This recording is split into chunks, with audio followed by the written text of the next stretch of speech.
दोस्तों, rich dad poor dad book के जो ऑथर हैं रॉबर्ट कियोसाकी, वो बताते हैं कि मेरे दो पिता थे, एक रिच डैडी थे, दूसरे पुअर डैड थे। यानी कि एक बहुत ज़्यादा अमीर थे, दूसरे गरीब थे। वो बताते हैं कि मेरे रिच डैड और पुअर डैड में एक बहुत बड़ा अंतर था, जिसकी वजह से एक गरीब थे, दूसरे बहुत ज़्यादा अमीर थे।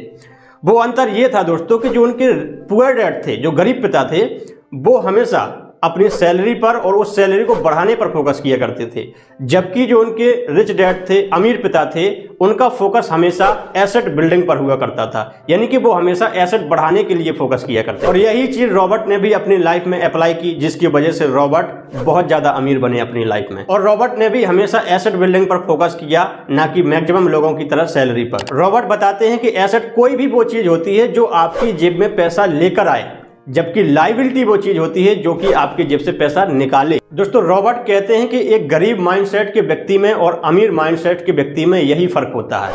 एक गरीब माइंडसेट का व्यक्ति कमाता तो जीवन भर है, लेकिन उस कमाई से वो लायबिलिटी खरीदता रहता है, उसी में सारा पैसा खर्च कर देता है। और जो अमीर माइंडसेट का व्यक्ति होता है, वो लग्जरी खरीदने में पैसा बर्बाद नहीं करता, जबकि वो एसेट बिल्डिंग पर फोकस करता है, अपने लिए एसेट बनाता है, जिसकी वजह से बहुत जल्दी वो फाइनेंशियल फ्री हो जाता है। तो दोस्तों, आज की इस वीडियो में हम उन्हीं 10 एसेट के बारे में बात करने वाले हैं जो कि आपकी जेब में पैसा डालेंगे, जिसकी वजह से आप अपनी लाइफ में फाइनेंशियल फ्री हो पाएंगे। तो सबसे पहला जो एसेट है जो कि बहुत ज़्यादा इंपॉर्टेंट है, वो है दोस्तों बिजनेस। जी हाँ, एक बार एक टीचर ने एक क्लास में अपने एक बच्चे से पूछा कि बताओ रिस्क क्या होता है। तो वो बच्चा बोला रिस्क का मतलब है बिजनेस। तो बाकी सभी बच्चों ने भी उसके आंसर पर मुंडी हिलाते हुए बोला बिल्कुल सही कह रहा है। लेकिन जब उसी टीचर ने सेम सवाल को एक बहुत ज्यादा सक्सेसफुल व्यक्ति यानी कि एक एंटरप्रेन्योर से पूछा, तो वो कहता है रिस्क होता है जब अपनी पूरी लाइफ को एक सोर्स ऑफ इनकम पर डिपेंड कर देते हैं। यानी कि जब तक आप काम कर रहे हो तब तक आपको पैसा आ रहा है, जैसे ही आपने काम करना बंद किया आपको पैसा आना भी बंद हो गया। सोच कर देखिए, अगर आप बीमार हो गए और आपको पैसा आना बंद हो जाए, तो इससे बड़ा रिस्की काम कौन सा हो सकता है। हम लोग न जाने ऐसे कितने लोगों को जानते हैं जो कि बहुत ज़्यादा एजुकेटेड नहीं होते हैं, ज़्यादा पढ़े लिखे नहीं होते हैं, ज़्यादा एक्स्ट्रा ऑर्डिनरी भी नहीं होते हैं, फिर भी वो अपनी लाइफ में बहुत अच्छा पैसा कमा रहे होते हैं, अपनी लाइफ को एंजॉय कर रहे होते हैं। ऐसा इसलिए होता है दोस्तों क्योंकि उनका साइड में कोई ना कोई बिजनेस चल रहा होता है, जहाँ से उनको पैसे आ रहे होते हैं और जिसकी वजह से वो ये सब कुछ कर पा रहे होते हैं। तो सबसे पहला एसेट जो है जो कि आपको बनाना चाहिए वो है एक बिजनेस। दूसरा एसेट जो कि आपको अमीर बना सकता है वो है दोस्तों रियल एस्टेट। जी हाँ दोस्तों, दुनिया में कोई भी व्यक्ति चाहे कितना भी अमीर क्यों ना हो, वो जमीन को पैदा नहीं कर सकता है, वो अपनी फैक्ट्री में जमीन को नहीं बना सकता है। इसलिए जमीन की वैल्यू लगातार बढ़ती जा रही है। जैसे जैसे जनसंख्या बढ़ती जा रही है, वैसे वैसे जमीन की कीमत और ज़्यादा बढ़ती जा रही है। एक रिसर्च बताती है दोस्तों कि दुनिया में जितने भी करोड़पति अरबपति आदमी बने हैं, सबसे ज़्यादा अगर किसी चीज़ से बने हैं तो वो है रियल एस्टेट। जी हाँ, क्योंकि रियल एस्टेट आपको दो तरह से प्रॉफिट देती है। एक तो समय के साथ साथ उसकी वैल्यू बढ़ती जाती है, कीमत बढ़ती जाती है। साथ ही साथ अगर आप अपनी उस प्रॉपर्टी को रेंट पर दे देते हैं तो आपको वहां से एक अच्छा खासा रेंटल अमाउंट भी मिलता रहता है। तो रियल एस्टेट दोस्तों बहुत अच्छा एसेट है और बहुत ज्यादा सेफ भी है। तीसरा एसेट जो कि आपकी जेब में पैसा डाल सकता है वो है दोस्तों पेपर एसेट। जी हाँ, पेपर एसेट कौन कौन से होते हैं? स्टॉक, म्यूचुअल फंड, बॉन्ड, ये सभी पेपर एसेट में आते हैं। अब हमें पेपर एसेट में इन्वेस्टमेंट करनी क्यों चाहिए? देखिए, अगर आप अपने बिजनेस को चलाकर उसमें सफल नहीं हो पा रहे हैं, पैसे नहीं कमा पा रहे हैं, तो किसी और के बिजनेस में इन्वेस्टमेंट करना शुरू कीजिए। जैसे देखिए, भारत की जब जीडीपी बढ़ती है तो इंडेक्स फंड भी बढ़ता है, क्योंकि भारत की जो जीडीपी है वो देश की टॉप कंपनियों से मिलकर बनती है। और अगर हम टॉप कंपनियों में इन्वेस्टमेंट करते हैं, यानी कि हम इंडेक्स फंड में इन्वेस्टमेंट करते हैं, तो जैसे जैसे जीडीपी बढ़ेगी, इंडेक्स फंड बढ़ेगा, तो हमारा पैसा भी बढ़ेगा। अगर आपको किसी कंपनी की परफॉर्मेंस पर विश्वास है, लगता है कि ये भविष्य में बहुत अच्छा बिजनेस करेगी, तो आप उसके स्टॉक खरीद सकते हैं, शेयर खरीद सकते हैं। वहां पर जैसे जैसे उस कंपनी का बिजनेस बढ़ेगा, भविष्य में आपका पैसा भी बढ़ जाएगा। अगर आपको किसी कंपनी के स्टॉक खरीदना नहीं आते हैं, आपको शेयर मार्केट की नॉलेज नहीं है, आपको डर लगता है कि पता नहीं कौन सी कंपनी आगे बढ़ेगी या नहीं बढ़ेगी, आपको नॉलेज नहीं है, तो आप म्यूचुअल फंड में इन्वेस्टमेंट कर सकते हैं। क्योंकि म्यूचुअल फंड में फंड मैनेजर होते हैं जिनको स्टॉक मार्केट की बहुत ज़्यादा डीप अंडरस्टैंडिंग होती है। वो आपके पैसे को सही जगह इन्वेस्ट करके आपको अच्छी खासी रिटर्न दे सकते हैं। दोस्तों, कुछ दिनों पहले मैं नीरज जोशी जी का एक वीडियो देख रहा था, जहां पर उन्होंने बताया कि 1980 में एक व्यक्ति ने विप्रो कंपनी में 10,000 रुपए इन्वेस्ट किए थे, जिनकी कीमत आज की डेट में 880 करोड़ बन चुकी है।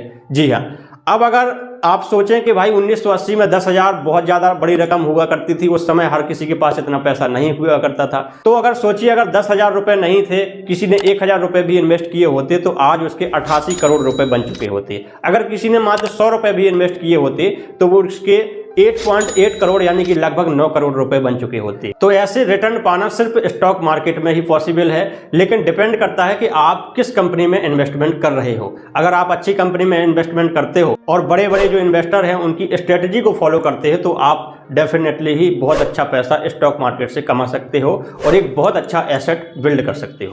Asset number 4, commodity. दोस्तों रियल एस्टेट के बाद अगर सबसे अच्छा कोई एसेट है तो वो है कमोडिटी, यानी कि सोना और चांदी।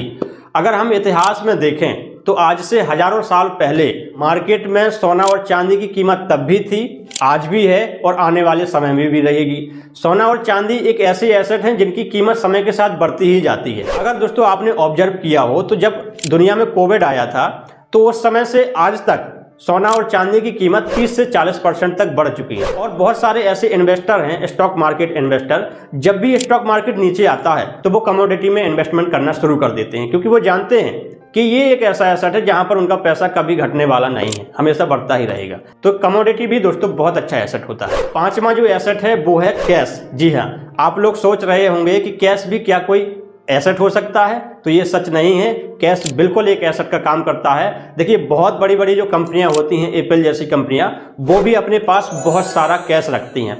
अब वो इसलिए रखती हैं कि जब भी कोई मार्केट में नई अपॉर्चुनिटी आए तो वो सबसे पहले उस अपॉर्चुनिटी को अपने अंडर में ले लें। और होता क्या है दोस्तों, कई बार जब हमारे पास कैश होता है तो हमें बहुत सारी चीज़ें सस्ते दामों पर मिल जाती हैं, हमें उन पर ऑफर भी मिल जाता है और इमरजेंसी में कैश सबसे ज़्यादा काम आता है। तो कैश भी एक एसेट से कम नहीं होता है। Asset number 6, intellectual property. दोस्तों इंटेलेक्चुअल प्रॉपर्टी भी एक तरह का एसेट होता है। इसके अंदर 4 चीज़ें आती हैं। पहला है ट्रेडमार्क, दूसरा है कॉपीराइट, तीसरा है पेटेंट और चौथा है ट्रेड सिक्योरिटी। दोस्तों अगर आप कोई नई टेक्नोलॉजी या नई कोई किसी प्रकार का जो मेथड है उसका इन्वेंशन करते हैं तो उसको आप अपने नाम पर पेटेंट करा सकते हैं। अब होगा क्या कि जैसे ही आपकी जो टेक्नोलॉजी है जिसको आपने बनाया है या आपका जो मेथड है उसको जो आपने बनाया है उसका इस्तेमाल कोई भी व्यक्ति करेगा या कोई कंपनी करेगी तो उससे जो रेवेन्यू उसको बनेगा उसको आपको भी शेयर करना पड़ेगा, उसका पैसा आपको भी मिलेगा। अब इसी तरह से होता है कॉपीराइट। फॉर एग्जाम्पल आपने कोई म्यूजिक बनाया, आपने उस म्यूजिक को खुद से प्रोड्यूस किया है, आपने उसके लिरिक्स दिए हैं, तो जब भी कोई व्यक्ति उस म्यूजिक का इस्तेमाल अपने किसी कंटेंट में करेगा, वीडियो में करेगा, तो उससे जो रेवेन्यू बनेगा वो आपको भी मिलेगा। वरना आप उसको कॉपीराइट भी दे सकते हैं, उसके वीडियो को डाउन भी कर सकते हैं। अगर आप यूट्यूबर हैं तो इस चीज़ को अच्छे से समझते होंगे। हाल ही में एक मैटर बहुत ज़्यादा सुर्खियों में आया था, आप लोगों ने सुना होगा। एक व्यक्ति हैं भुवन बड़ियाकर, उन्होंने एक गाना गाया था, यानी कि वो बहुत गरीब परिवार से थे। वो गांव में जा करके मूंगफलियां बेचा करते थे। तो मूंगफली बेचते हुए वो एक गाना गाते थे, कच्चा बादाम। बादाम बादाम दादा कच्चा बादाम आमार गाछे नहीं कबू भाजा बादाम आमार गाछे पाबेन शुद्ध कच्चा बादाम। आपने बहुत सुना होगा इसको, क्योंकि ये बहुत ज़्यादा वायरल भी हुआ था उस समय। कच्चा बादाम गाना गाते थे तो किसी ने उनका वीडियो बना करके सोशल मीडिया पर पोस्ट कर दिया, जो कि बहुत ज़्यादा वायरल हो गया था। तो एक व्यक्ति हैं गोपाल नाम के, वो उसके पास जाते हैं, भुवन भाई साहब के पास। वो कहते हैं कि भाई हम आपका एक म्यूजिक बनाएंगे और उस म्यूजिक के बदले आपको 3 लाख रुपए भी देंगे। तो भाई भुवन जी जो थे वो बहुत गरीब परिवार से आते थे, तो 3 लाख रुपए उनके लिए बहुत बड़ी चीज़ हो गई। तो भुवन जी ने उस 3 लाख रुपए को ले लिया और बढ़िया एक एल्बम बनाया गया कच्चा बादाम का। तो जो गोपाल नाम का व्यक्ति था उसने एक कलाकारी कर दी भुवन जी के साथ, जो कि भुवन जी उस चीज़ को समझते नहीं थे। उन्होंने उस गाने को, कच्चा बादाम गाने को, अपने नाम से कॉपीराइट करा लिया। अब होता क्या है कि दोस्तों भुवन जी का यूट्यूब पर चैनल भी बना लिया, क्योंकि वो बहुत ज़्यादा वायरल हुए थे तो लोग उन्हें जानने पहचानने लगे थे। उन्होंने भी अपना चैनल बना लिया था यूट्यूब पर। तो जब उसके बाद जब भी भुवन अब वो गाना गाया करते थे कच्चा बादाम वाला, तो उन्हें कॉपीराइट आ जाया करता था। खुद का गाना खुद ने गाया है, खुद के ही उनके बोल थे, उसी पर उनको कॉपीराइट आ रहा था, क्योंकि उस जो गोपाल नाम के व्यक्ति ने उसको गाने को अपने नाम से कॉपीराइट करा लिया था। तो भुवन जी को कॉपीराइट आ रहा था। तो ये सब उनको इतना नॉलेज नहीं था, इसकी वजह से उनके साथ ये फ्रॉड हुआ था। तो आप समझ सकते हैं कि कॉपीराइट अगर किसी के नाम से हो गया तो उसका इस्तेमाल कोई भी नहीं कर सकता है। उसके बाद अगर करेगा तो उसका रेवेन्यू भी उसको देना होगा। Asset number 7, equipment and accessories. दोस्तों बहुत सारे ऐसे इक्विपमेंट एंड एक्सेसरीज होते हैं जो कि होते तो लाइबिलिटी हैं, लेकिन अगर उनका सही से इस्तेमाल किया जाए तो वही चीज आपके लिए एसेट का भी काम कर सकती है। फॉर एग्जाम्पल, आप अगर एक कार लेते हैं तो उस कार को लेने में भी आपने पैसा खर्च किया। अब उस कार को आप खुद ही चला रहे हैं, कहीं पर आपको जाना होता है तभी आप उसका इस्तेमाल करते हैं। आपने सिर्फ उसको इसलिए खरीद रखा है ताकि वो आपके घर की शोभा बढ़ा सके, लेकिन आप उसी कार को रेंट पर चलवाते हैं तो आपको हर महीने कुछ ना कुछ उससे रेवेन्यू भी जनरेट होता रहता है। तो वही सेम कार आपके लिए एक एसेट का भी काम करने लगेगी। इसी प्रकार से शादियों में, अलग अलग इवेंट में मैनेज करने में बहुत सारी चीज़ों की आवश्यकता पड़ती है, जैसे जनरेटर हो गया, पंडाल का सामान हो गया, टेंट का सामान हो गया। ये सारे इक्विपमेंट बहुत सारे लोग खरीद लेते हैं और उनको रेंट पर देने का काम करते हैं, जहां से उन्हें रेंटल अमाउंट आता रहता है। तो एक हिसाब से ये उनके लिए एक एसेट का काम करते हैं। इसी प्रकार से आप भी ऐसे बहुत सारे इक्विपमेंट एंड एक्सेसरीज देख सकते हैं जिसको आप रेंट पर दे करके एक अच्छा खासा रेंटल अमाउंट वहां से हर महीने कमा सकते हैं, जो कि आपके लिए एक एसेट का काम करेगी। 8वां एसेट है योर नेटवर्क। दोस्तों, आपने एक बात सुनी होगी कि your network is your net worth. आपका नेटवर्क ही आपकी नेटवर्थ होता है। तो ये इसलिए बोला जाता है, देखिए मैंने एक कहानी सुनी थी कि जब धीरू भाई अंबानी अपने शुरुआती दिनों में संघर्ष कर रहे थे तो वो एक पेट्रोल पंप पर काम किया करते थे। उस समय उनकी जो सैलरी थी महीने की वो 250 रुपए थी और वो सामने के एक 5 स्टार होटल में जाकर के उस 250 रुपए की चाय पी करके आ गए। तो बेसिकली वो वहां पर इसलिए जाते थे क्योंकि वो देखना चाहते थे कि जो वहां पर अमीर लोग आते हैं वो किस प्रकार की बातें करते हैं, उनके सपने किस प्रकार के होते हैं, वो सोचते कैसे हैं। एक हिसाब से वो नेटवर्किंग करने के लिए वहां जाया करते थे। तो इसीलिए कहा जाता है कि योर नेटवर्क ही आपकी नेटवर्थ होता है। तो अगर आपके पास एक बहुत अच्छा नेटवर्क है तो वो आपको बहुत ज्यादा हेल्प करेगा आपको लाइफ में आगे बढ़ने के लिए। एसेट नंबर 9, आपका कंटेंट या आपकी वेबसाइट। जी हाँ दोस्तों, जो हमारा कंटेंट होता है यानी कि जो हमारे वीडियोज होते हैं ये भी एक तरह से हमारे लिए एसेट का काम करते हैं। अब वो इसलिए करते हैं जैसे कि किसी वीडियो को बनाने में हमें वन टाइम मेहनत करनी होती है, लेकिन वो वीडियो हमें एक लंबे समय तक रेवेन्यू जनरेट करके देता रहता है। फॉर एग्जाम्पल, मैंने आज से 6 महीने पहले भी जो वीडियो बनाए थे वो वीडियो आज भी मुझे कुछ ना कुछ रेवेन्यू जनरेट करके देते हैं। इसी तरह से दोस्तों वेबसाइट होती है। वेबसाइट में हम अपने ब्लॉग अपलोड करते हैं और जब तक उस पर ट्रैफिक जाता रहता है, लोग जाते रहते हैं, देखते रहते हैं, तब तक हमें वहां से रेवेन्यू जनरेट होता रहता है। अब वेबसाइट एक तरह की दोस्तों हमारी दुकान होती है जो कि 24 घंटे खुली हुई होती है। अगर हम चाहें तो उस वेबसाइट के थ्रू कोई प्रोडक्ट भी सेल कर सकते हैं, वहां से भी हमें रेवेन्यू जनरेट हो सकता है। तो कंटेंट या वेबसाइट भी एक प्रकार के एसेट होते हैं। और जो लास्ट एसेट है दोस्तों, ये दुनिया का सबसे इंपॉर्टेंट एसेट है। इसी की वजह से जो अभी मैंने आपको 9 एसेट बताए हैं वो बनते हैं। जी हाँ, और ये जो एसेट है दोस्तों ये है आपका माइंड। माइंड ही वो चीज़ है जहां पर सारी चीज़ें जनरेट होती हैं।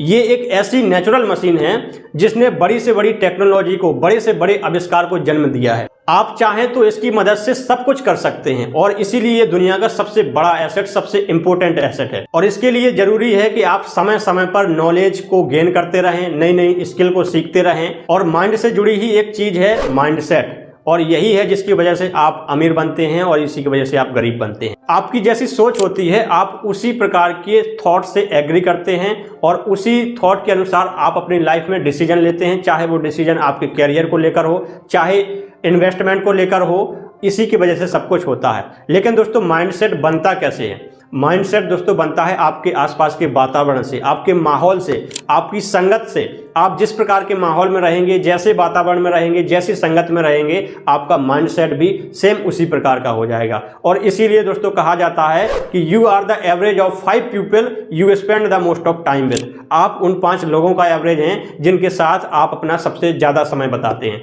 तो सबसे पहले तो दोस्तों आपको अपने माइंडसेट पर काम करना होगा।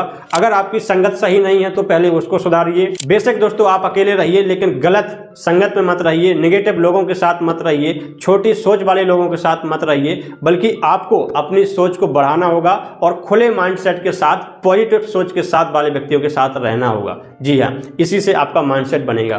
तो इस दुनिया में जितने भी मिलेनियर्स, बिलियनियर्स हुए हैं दोस्तों, उन्होंने सबसे पहले एक ही चीज पर काम किया है, वो है उनकी सोच। क्योंकि शुरुआत दोस्तों सोच से ही होती है। इसलिए दोस्तों आपको सबसे पहले अपने माइंडसेट को बदलना होगा। आपको ये सोचना शुरू करना होगा कि आप एक अमीर व्यक्ति हैं, आप फाइनेंशियल फ्री पर्सन हैं। जी हाँ दोस्तों, आशा करता हूं कि आपको वीडियो पसंद आया होगा। अगर वीडियो पसंद आया हो तो प्लीज एक बार लाइक जरूर करिएगा। और अगर आप हमारे चैनल पर नए हैं, पहली बार आए हैं, तो हमारे चैनल को सब्सक्राइब जरूर कर लीजिए ताकि इसी प्रकार के महत्वपूर्ण वीडियो आपको आगे भी देखने को मिलते रहें। चलिए मैं मिलता हूँ आपको नेक्स्ट वीडियो में, तब तक के लिए आपका बहुत बहुत धन्यवाद।